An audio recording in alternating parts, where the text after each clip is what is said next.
Assalamualaikum warahmatullahi wabarakatuh. Hai student, jumpa lagi dengan saya Pak Arif, guru geografi kita.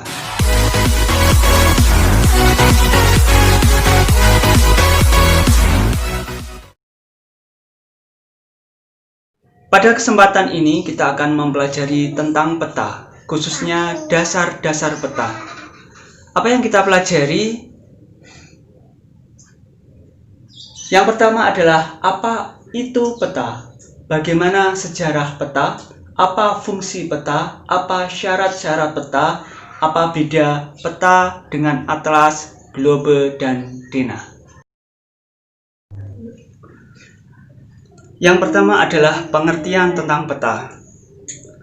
Untuk pengertian ini kita akan mengambil pendapat dari para ahli. Yang pertama dari ICA atau International Cartographic Association. ICA mengartikan peta sebagai gambaran atau representasi unsur-unsur ketampakan abstrak yang dipilih dari permukaan bumi yang ada kaitannya dengan permukaan bumi atau benda-benda angkasa yang pada umumnya digambarkan pada suatu bidang datar dan diperkecil atau diskalakan.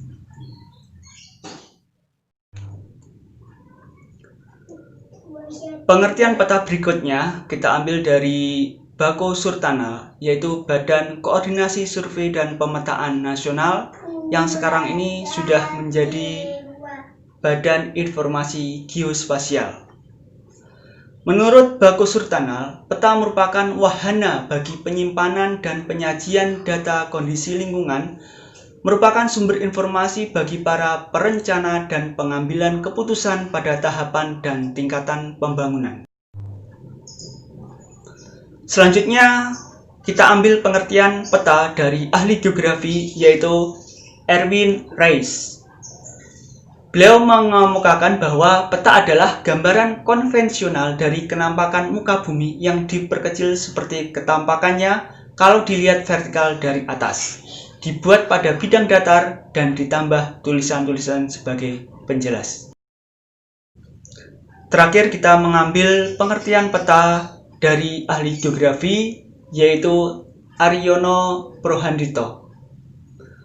Beliau menjelaskan pengertian peta yaitu gambaran permukaan bumi dengan skala tertentu digambar pada bidang datar melalui sistem proyeksi tertentu.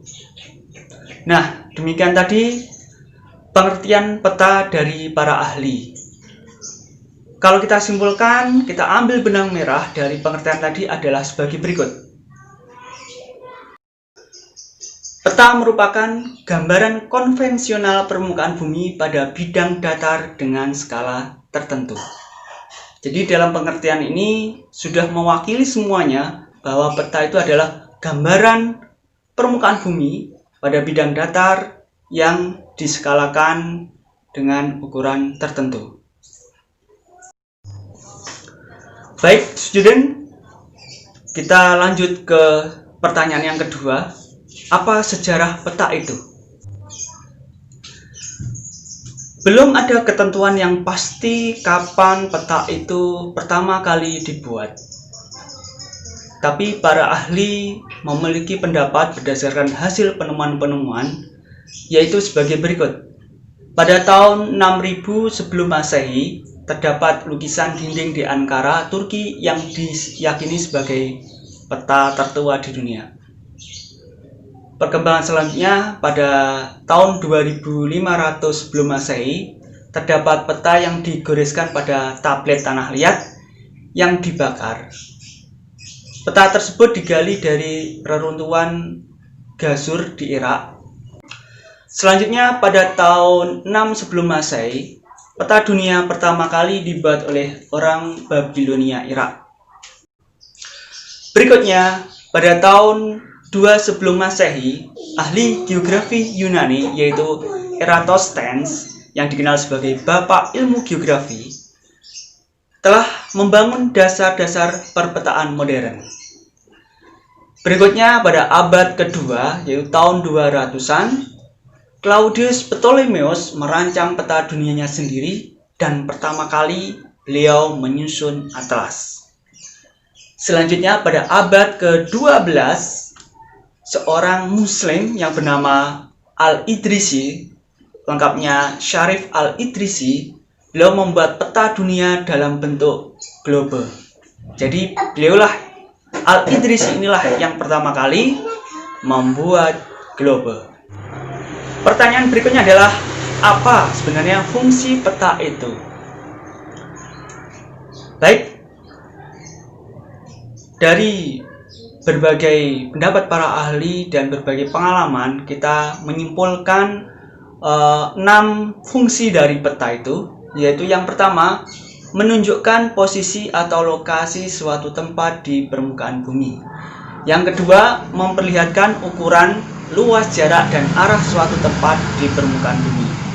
Yang ketiga, menggambarkan bentuk-bentuk di permukaan bumi seperti benua, negara, gunung, dan bentuk-bentuk lainnya. Yang keempat, membantu peneliti mengetahui kondisi daerah yang akan diteliti, yaitu sebelum dia melakukan survei. Berikutnya, menyajikan data tentang potensi suatu wilayah, dan yang terakhir adalah sebagai alat untuk mempelajari hubungan timbal balik antara fenomena-fenomena atau gejala geografi di permukaan bumi. Demikian tadi adalah fungsi-fungsi peta. Pertanyaan berikutnya adalah, apa syarat-syarat peta itu sehingga memiliki fungsi yang baik? Ada 3 syarat utama suatu peta dapat memiliki fungsi dan kredibilitas yang baik. Yang pertama adalah konform. Artinya adalah bentuk peta yang dibuat itu haruslah sama dengan keadaan wilayah aslinya. Yang kedua adalah equidistant. Artinya jarak yang ada pada peta harus sama dengan jarak pada keadaan sebenarnya.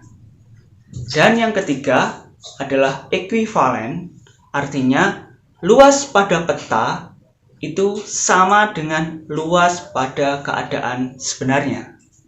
Baik, itulah 3 syarat yang harus dimiliki oleh peta sehingga peta tersebut memiliki fungsi dan kevalidan yang baik. Pertanyaan terakhir adalah, apa beda peta dengan atlas, globe, dan denah itu? Baiklah, kita tunjukkan peta, atlas, globe, dan denah. Perbedaannya adalah sebagai berikut. Kalau peta, jelas gambaran permukaan bumi pada bidang datar dengan skala tertentu. Berikutnya kalau atlas ini merupakan kumpulan dari berbagai peta atau lebih dari satu peta yang disusun dalam bentuk buku. Berikutnya adalah globe. Globe adalah tiruan bola bumi. Jadi peta yang disusun sedemikian rupa membentuk tiruan bola bumi. Yang terakhir adalah denah. Denah merupakan peta sederhana yang fungsinya khusus untuk sebagai petunjuk arah atau penunjuk tempat pada lokasi tertentu, atau biasanya digunakan untuk menunjukkan susunan suatu ruang, susunan ruang sekolah atau gedung-gedung yang lainnya. Itu adalah denah. Baik, student, itu tadi seluruh pertanyaan sudah kita jawab bersama. Ada ilmu tersendiri yang khusus mempelajari tentang peta. Ilmu apakah itu? Ilmu kartografi.